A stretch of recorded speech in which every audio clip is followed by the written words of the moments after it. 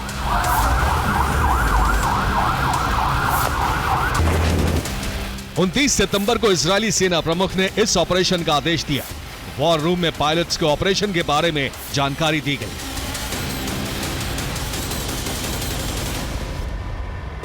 विमानों की उड़ान भरने के बाद सेना प्रमुख हारजी हालेवी और रक्षा मंत्री योआव गैलेंट ने ऑपरेशन पर नजर रखी।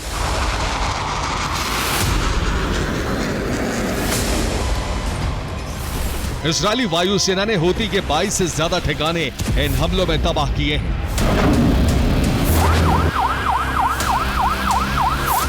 यह ऑपरेशन 28 सितंबर को हूती के हमलों के बाद तैयार किया गया।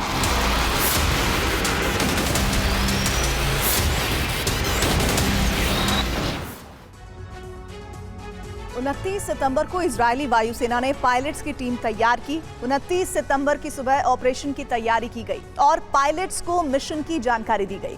इसके बाद एक स्क्वाड्रन F-15 फाइटर जेट्स ने उड़ान भरी और एक स्क्वाड्रन F-35 फाइटर जेट्स ने भी उड़ान भरी। इन विमानों ने 1800 किलोमीटर की उड़ान भरी। खास बात यह है कि इजरायली जेट सऊदी अरब के एयर स्पेस से होते हुए गुजरे। इसके बाद यमन के तटीय इलाकों पर जबरदस्त बमबारी की गई। हमलों में हूती के तेल ठिकाने, हथियार गोदाम तबाह कर दिए गए।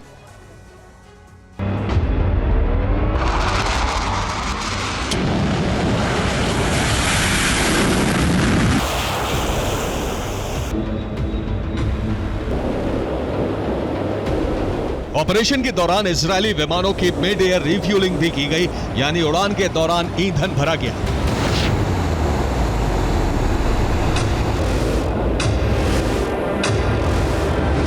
माना जा रहा है कि मिड एयर रिफ्यूलिंग के लिए सऊदी अरब के एयर स्पेस का इस्तेमाल किया गया। दरअसल इस ऑपरेशन का टारगेट भी नसरल्लाह की तरह हूती प्रमुख अब्दुल मलिक अल हूती था।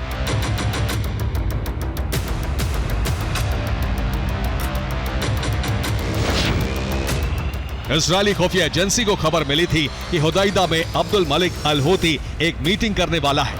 मीटिंग में Houthi commander brigadier general Yahya सारी भी मौजूद रहने वाला था। इन सबको एक साथ खत्म करने के लिए हुदैदा पर हमले किए गए, लेकिन आखिरी मौके पर अब्दुल मलिक और याह्या सारी समेत पूरी हूती लीडरशिप ने ठिकाना बदल दिया।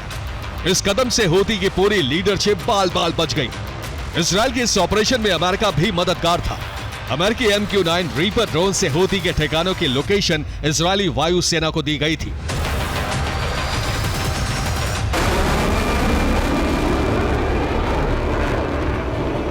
अगर हमला सफल रहता तो बैरूत के बाद हुदैदा से भी एक ऐसी खबर आने वाली थी जिससे अरब में महासंग्राम छिड़ने की आशंका और तेज हो जाती।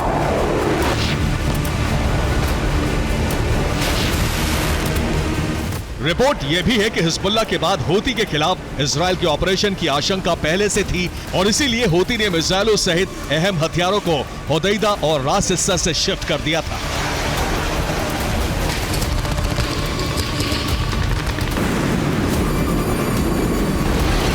इजरायल के हमलों के बाद हूती ने और भी बड़े हमलों की धमकी जारी की है।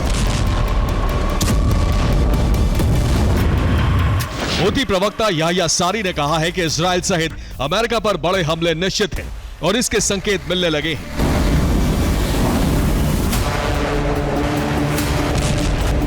हूती ने सरफेस टू एयर मिसाइल हमला करके अमेरिका का 11वां रीपर ड्रोन ध्वस्त कर दिया।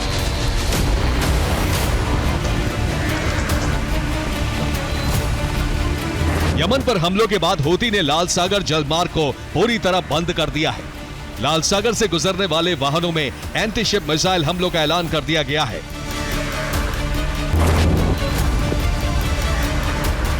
हिजबुल्लाह के बाद हूती के ठिकानों पर हमलों से यह तय हो चुका है कि जंग गाजा के साथ साथ लेबनान, सीरिया और यमन तक फैल चुकी है, यानी अरब महासंग्राम अब शुरू हो चुका है।